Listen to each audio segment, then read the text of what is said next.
This is Montreal Now with Aaron Rand and Natasha Hall. CJAD 800. That is James MENNIE over at the Montreal Gazette. Jim, might as well cover the story today, 11 o'clock, press conference. Luc Boileau, the interim public health director, what we already knew was going to happen. The mask mandate is off the table as of May 14th. Much ado about nothing?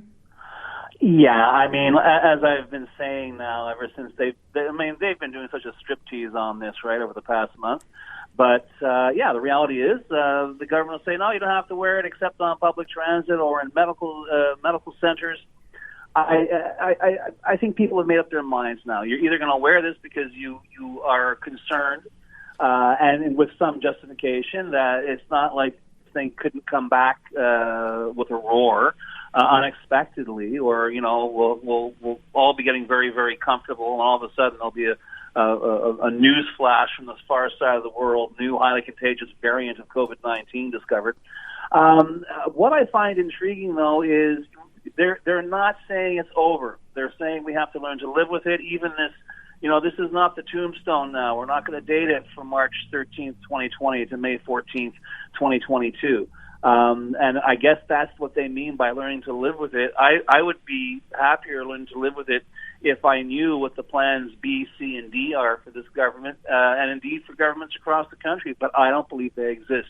I think, exactly. You know, the COVID fatigue that we've discussed in the past on the part of ordinary people who've done their bit, who followed the rules, I think that fatigue now is going to matter. It will be a factor in how the elections in Ontario, which is coming up in June, and in Quebec, which is coming up in October, will be waged. And I think you're going to see the PCs in Ontario and certainly the CAQ in Quebec make it seem like, you know, that the past 2 years was essentially Bobby Ewing in the shower. It didn't really happen. Let's move on. Let's just, move into this great future that's waiting for us. But I think that's going to be a tough sell for literally millions of Quebecers. I'm sure there are people out there who, on Wednesday who will be going in gleefully ripping off their masks.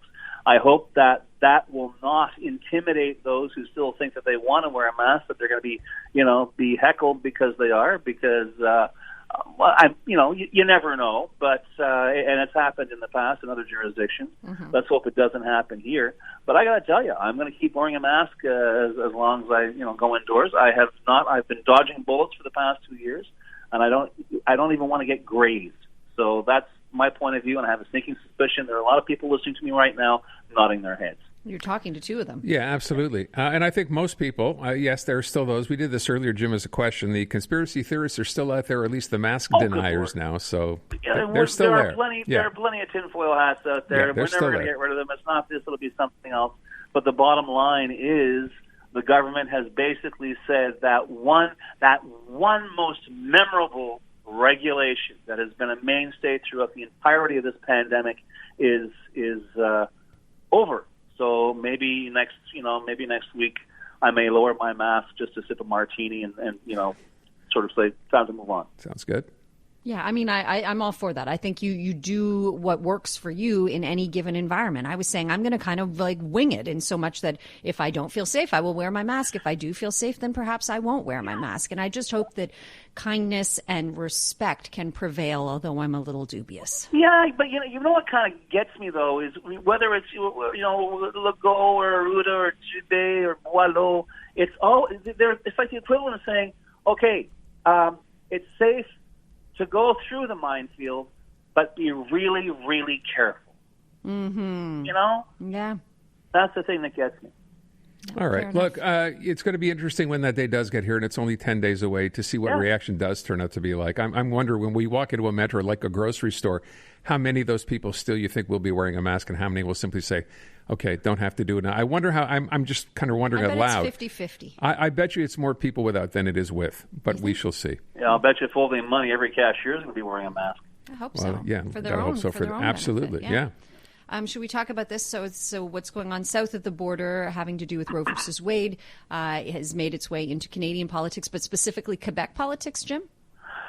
Listen, guys, I don't wake up every morning saying, gee, I wonder if I could talk about abortion today on the show. But the fact is, we are. We've been doing it since yesterday. Mm-hmm. And it is amazing how this, well, maybe it's not that amazing, but surprising how quickly this has spread right through the entirety of the political dynamic. In Ottawa, we've got Justin Trudeau saying, yeah, maybe we're going to try and legislate access, because whereas abortion is not legal in Canada, access varies from province to province because it's a health service, and the provision of health care is a provincial jurisdiction. So that's going to be, one thing that's going to be on the table. That won't be a big political issue because there won't be an election, as far as we know, for the next few years. However, even in Quebec now, I'm seeing headlines. Here's Premier Legault saying, yes, every single one of our caucus and every single one of our candidates in the election, new candidates, old candidates, they are all pro-choice, which of course led a lot of people online to say, well, so long as you're not talking about what you wear when you go to school. Mm-hmm. All that said, the opposition was focusing on potential political threat, Éric James and the Conservative Party in Quebec, pointing out accurately that his candidate in NDG is clearly anti-abortion. And he basically said, listen, that's his, he has freedom of conscience. And if you're talking about, being socially open, socially liberal, remember, you're talking to the first openly gay leader of a provincial party in Quebec. So everybody just take a chill pill. But it's not over. And I heard you guys talking to Chris DeMacos earlier, and I agree completely. This will be used by political parties, although I part company with Chris when he said certain parties. I think all political parties are going to have their say. They're going to be watching the needle on this issue very, very carefully. I've always suspected, most polls say the majority of Canadians, about 70%, are in favor of a no-strings-attached abortion, that women should have access to it. I'm not sure that's entire. I think it's the majority. I'm not sure it's that high, but I always have the impression the issue of abortion in this country, and I've only discovered this anecdotally, it's almost as if we had this very still pool. However, it was occupied by water and oil. And I think the Roe decision, or the leaked Roe decision on Monday, was a giant rock that just got thrown into that pool. Mm-hmm. And I think we're going to see a lot of people talking a great deal about this issue, whether it's just in terms of the social context for Canada, but certainly in terms of the upcoming elections in Ontario and in Quebec.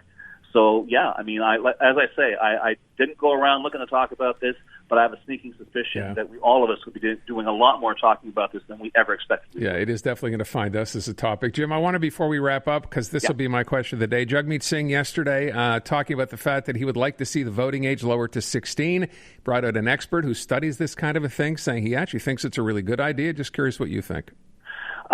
You know what? If you're able to drive a potentially devastating machine at the age of 16, i.e. an automobile, how much damage could you do with a vote? And in fact, I think if you lower the age, perhaps you might get young people before they get completely tuned out. And why not? I don't have a problem with that. I think that is a reasonable age in this day and age for someone to be allowed to vote. Getting them out there, of course, would be an entirely different story. Aroused to vote. Yeah. Okay. Trying to remember that one. Jim, thank you. Got him, man.